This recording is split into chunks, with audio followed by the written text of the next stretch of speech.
Litbang Kompas merilis survei tentang tren kepuasan publik terhadap kinerja pemerintahan Jokowi Ma'ruf Amin. Dalam survei Mei tahun 2023 terlihat 70,1% responden menyatakan puas.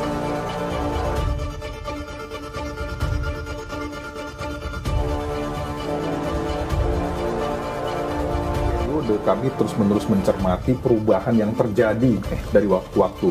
Dan kali ini, kalau kita bandingkan dengan periode-periode sebelumnya, ada sebuah tren kecenderungan meningkat terhadap penilaian publik terhadap kinerja Presiden Jokowi bersama jajaran kabinetnya.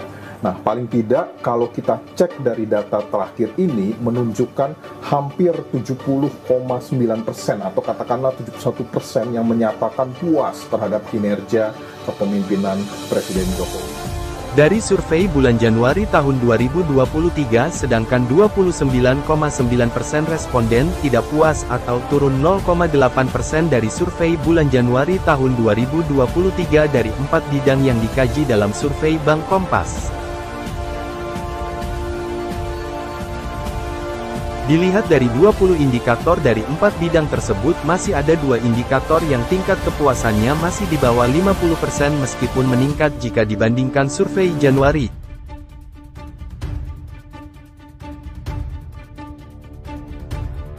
Bapak Presiden dan kami juga terus berupaya begitu Mbak untuk sama-sama kita mengawal gitu. Karena salah satu yang rendah itu adalah persepsi terkait dengan pemberantasan korupsi. Nah, dalam hal ini Bapak Presiden kemarin kan melalui Surpres itu sudah meminta kepada DPR untuk segera melakukan pembahasan terhadap rancangan undang-undang perampasan aset. Partai Keadilan Sejahtera sebagai partai oposisi mengkritik sejumlah hal yang masih kurang dari dugaan pemerintahan membentuk opini publik yang bisa berdampak ke Pilpres.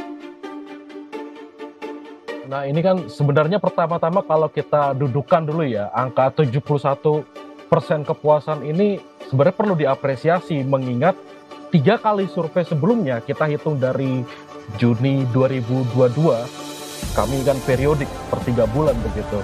Juni 2022 hanya 67,1%, lalu di Oktober 2022 62,1%, Januari itu naik 69,3%, dan kali ini di angka 71% ini. Dan dari sini kami kan menilai 20 indikator, dan yang memang paling menyumbangkan tertinggi itu di bidang aspek penegakan hukum dan persoalan ekonomi. Namun memang ada 20 indikator yang kami ukur, dan 2 persoalan sebenarnya masih menyangkut ini, soal ada ini yang paling banyak masyarakat rasakan tidak puas, yaitu di bagian tadi sudah disebutkan ya, lapangan, bagian menyediakan lapangan pekerjaan atau mengurangi pengangguran dan memberantas suap serta jual beli kasus hukum. Ini hanya 40%.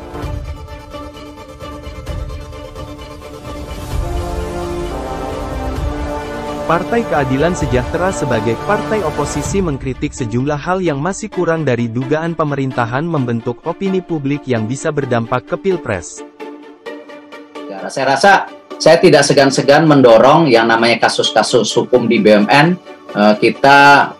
Kasus Jiwasraya dari tahun 2006 waktu itu tidak pernah dilakukan apa istilahnya ya, ketegasan.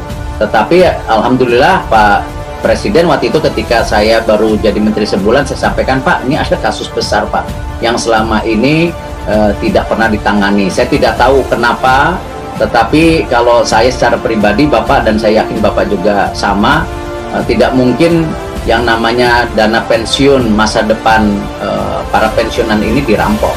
Itu terjadi di Jiwasraya, Asabri, dan inilah kenapa kita melakukan pelaporan langsung kepada Kejaksaan Agung, dan kita bekerja sama dengan KPK. Kemarin saya warning lagi, ini setelah dana pensiun Jiwasraya Asabri, sekarang kita mendorong investigasi audit untuk dana-dana pensiun BUMN yang kemarin saya ngeliat bukunya ini 35% sehat, 65% sakit. Nah, kita harus antisipasi karena ini bisa angkanya cukup besar. Nah, kita dorong juga kasus-kasus seperti Garuda, kita dorong kemarin.